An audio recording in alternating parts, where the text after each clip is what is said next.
চলো তোমাদের আজকে একটা গল্প বলি, আমার বিয়ের আগের গল্প। আমাদের তো লাভ ম্যারেজ, আমাদের অনেক বছরের সম্পর্ক ছিল। আর মানে 2003 থেকে ধরে রাখো, মানে বিয়ের আগের লাভ মানে সম্পর্ক দিয়ে আমাদের 23 বছরের জীবনযাত্রা, মানে জীবনের অর্ধেকটা সময় আমরা নিজেদের সাথে নিজেরা কাটিয়েছি।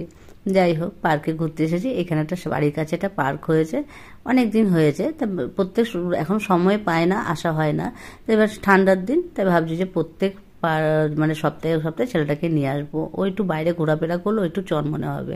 নইলে বড্ড ইয়ে মানে কিভাবে কি করবে, চলাফেরা করতে পারে না, একদম খুব বোকা টাইপের আমার ছেলেটা। তা যাই হোক, তা পার্কে আসার পরে আমাদের দুজন তো খুব হাসাহাসি করছি, মানে নিজেদের কথা মনে পড়ে আছে।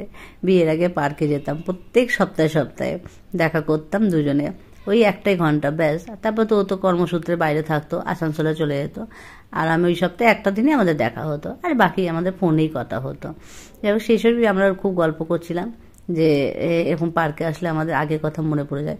কিন্তু এমনই দেখো, যেই পার্ক থেকে আমাদের সব কিছু শুরু, অথচ বিয়ের পরে সেই পার্কে এখনো পর্যন্ত 1 বছরও যায়নি, মানে একবারও যায়নি। আজকে বিয়ে হয়েছে, আমার 13 বছর হয়েছে, এখনো একবারও পার্কে যায়নি। তাই বলছি যে এবার গল্প করছি দুজনে, তাই বলছি যে শোনো না, এবার গিয়ে বাড়িতে একটু পার্কে গিয়ে ঘুরে আসবো, ছেলেকে দেখে আসবো, যে এটাই আমাদের প্রেম সূত্র।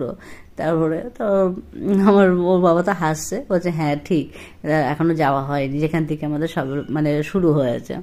তো যাই হোক, খুব ভালোভাবে আমরা কাটিয়েছি, আনন্দ করেছি। আর আমাদের মধ্যে অত ইয়ে নেই, আমাদের মধ্যে এখনো ভালো খুব বন্ধুত্ব আছে দুজনের মধ্যে। মানে ওই হাজব্যান্ড ওয়াইফ, মানে সেই শাসও নেই, সেগুলো আমাদের মধ্যে নেই। বন্ধুর মতো দুজনা চলাফেরা করি। তো যাই হোক, রাতেবেলা মোমো টোমো খেয়ে এবার যাবো।